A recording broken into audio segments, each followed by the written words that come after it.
Ladies and gentlemen, welcome to a special Raising a Ruckus. I am Jacob Zimmerman. I'm here for the exclusive interview with new PAPW superstar Zachariah Gibbs. Zachariah, how did you get out of Amish country? I was in the yard in Amish country, and John Zimmerman saw me lifting the cows, and I raised a barn all by myself. He thought with that strength and some training, could become a pro wrestler. So how did you become a professional wrestler? John Zimmerman took me in the horseless buggy to PAPW, and they thought I could be trained and become a superstar. What did you think about wrestling after you had a training session with Paul Roma and Mario Mancini? I thought I could do this, and that I thought that I could prove to the world the Amish should not be messed with. What did your parents think about the wrestling? They weren't sure at first. I told them how I can prove to the world that the Amish should be taken seriously, and Mr. Zimmerman on his magic voice box showed another Amish wrestler. I didn't know about this Amish roadkill person and how he won the ECW Tag Team Championships. And after Mr. Zimmerman showed his success, they said I can do it. You have had a couple matches now. And have seen the world outside of Amish country. Did you ever think about staying?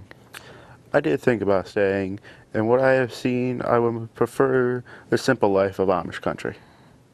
Speaking of Amish country, what is your training like in Amish country? In Amish country, I lift cows and eat cows. I build barns all by myself for strength. I run around the fields for cardio. What is life like in the Amish country? It's very simple. There's no phone, no lights, no motor car, or any luxuries. We get up at 5:30 a.m. every day and do what we have to do to live. What do you want to accomplish as a wrestler? I want to prove to the world that the Amish should be taken seriously and you shouldn't mess with them. And I will do that by becoming world champion. Zachariah, we have obtained some of your wrestling matches. Let's take a look at them. Zachariah, I'm going to step down right now and introduce somebody you know very well, John Zimmerman. Zachariah, this is your first singles match for the United States Championship against Big Jim Anderson. What was your thoughts coming into this match and strategy? I was thinking that I should attack him quickly, hit him hard, and just try and knock him off his feet as fast as I could. Well, here we are. What were you thinking right now? I mean, he's staring you down pretty good. They call him Big Jim, but apparently he's not that big. So I just started to underestimate him just a little bit. Well, he might not have so much. Oh, there's a slight to you there. He might not have so much in height, but a little bit of build. I lift cows bigger than him every day in Amish country. Later on in the match, we'll see his manager there gets a little shot or two in on you. What'd you think of that? Doesn't deserve to be there, you know. I wasn't prepared for him. They don't have those kind of things in Amish country. What did he say to you there? I should just go back to Amish country. I don't deserve to be here. And I think in this match I proved that I should be there. He obviously didn't go down on that twice. What were you thinking at this point? You know, what does it take to get this guy to fall down? Just more force. Being a little easy on him, but I guess I shouldn't have been, and that was my mistake. There's some poise for you to stand on your feet there. But you get the elbow for your troubles.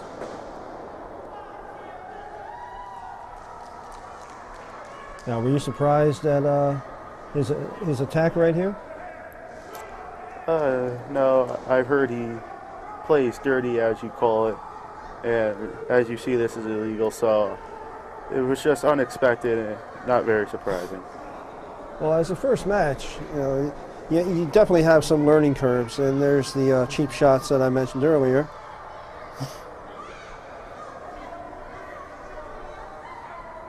And you can see, so some of your fans in the front row there have your t-shirt on. Have you sold many of those shirts? I'm trying. You're trying. How many have you gone through? Not enough. Not enough. The women in Amish country tried very hard to make those shirts, and I feel bad that I'm disappointing them. Did you grow the cotton too? Yes, I did. Everything's handmade.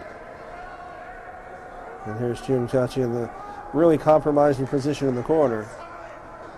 Send him home to Lancaster is what Jim was yelling at the camera there. Oh, there's a presence of mind. There again, just trying to move quickly, throw some shots, get him off his feet. And he moved a little quicker than you. Oh, that was devastating. Now, did they get a chance to see this in Amish country? No, not yet. I'm trying to get them here to Connecticut and see their second Amish son in a professional wrestling.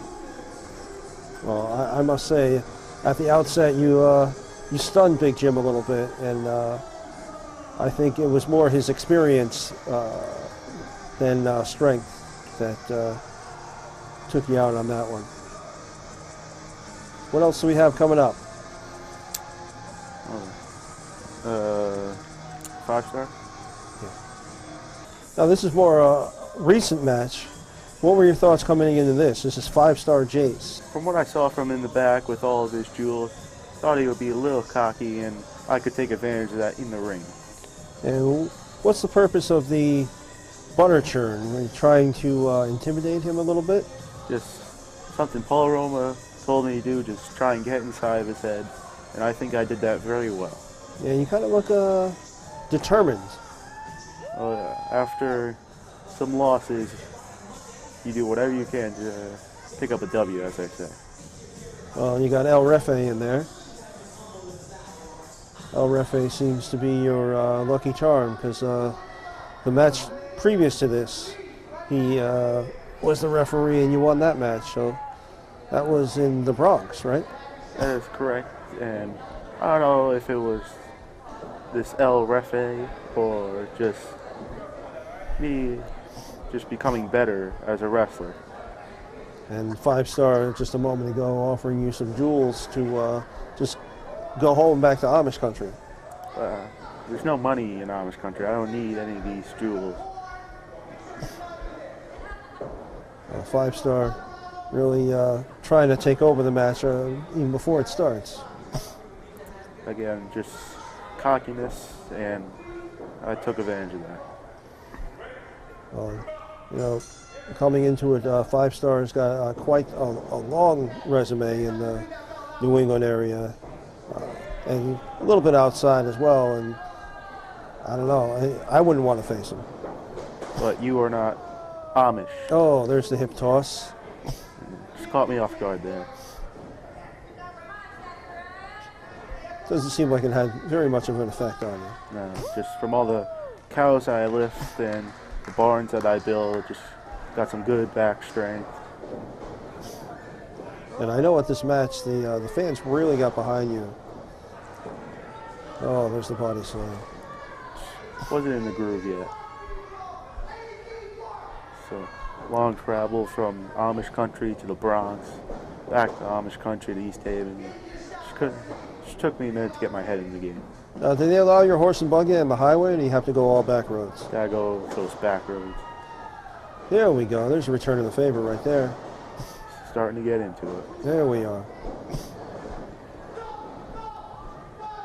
Now, do you just see the moves as they come along, or do you have a certain set of, like an order that you go? A little bit of both.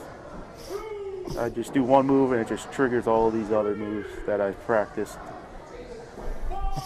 Well, you give him a little bit of a breather outside the ring there. Yeah.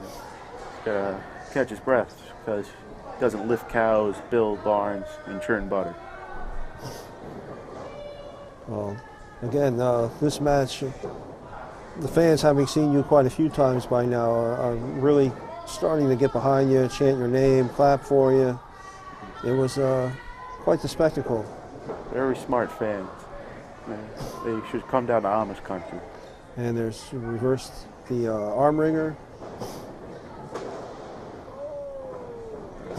Well, he got the better of you there. But I get the better of him. There we are. Smart enough not to get hit by that elbow. Just right back on the attack of his injured arm. That's a great strategy. You pick one limb and you work on it. Again, something Paul Roma told me to do. Knee to the gut. And up and over. Nice drop kick. Now, I can't imagine you drop kick a cow. I try to drop kick over the cow so I can build up my leg strength, get some height. And I understand some of that leg strength comes from Paul Roma asking you to do Hindu squats. How many of those do you do a day? Do over 1,000 a day. Whoa, right to the eyes. Now, how can you see what's going on right now? I can't. It's just him just being cheap, trying to get the better of me. But we all know in the end that he does. Oh. I thought this was written right here. I was at this match and... Well, you thought wrong. Well, don't count out the Amish man too quickly. You know, I've seen quite a few matches in my day, and he looked like he had the better of you.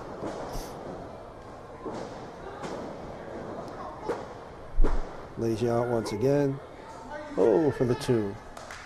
Just refusing to give up. I wanted it more in this match. Now, what did you think was going to happen here? He goes to the second rope, to the top. Oh, just a devastating fist to the head. Little cockiness. And that's what caused him this match. Just he was cocky, and I took advantage of it, and that led to my victory. I think he had he covered you and held your leg, I think he would have been done at that point. That's a possibility, but I will disagree with that. Now, at this point, is he choking you out or attempting to? He's attempting to, but I'm fighting it. I'm getting up. Oh, referee should have got him out. The 5 count there. Duck the clothesline, hit the clothesline. There is your butter churn move. Just getting inside of his head, just that much more. Butter churn again, setting him up.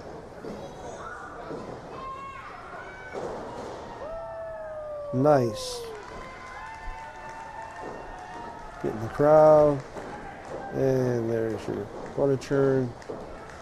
Now this is the second time I've seen you use this. This is the wheelbarrow. Yes. It's just basic Amish things that can work. Face plants him. And 1, 2, 3. Now how did you feel at this point?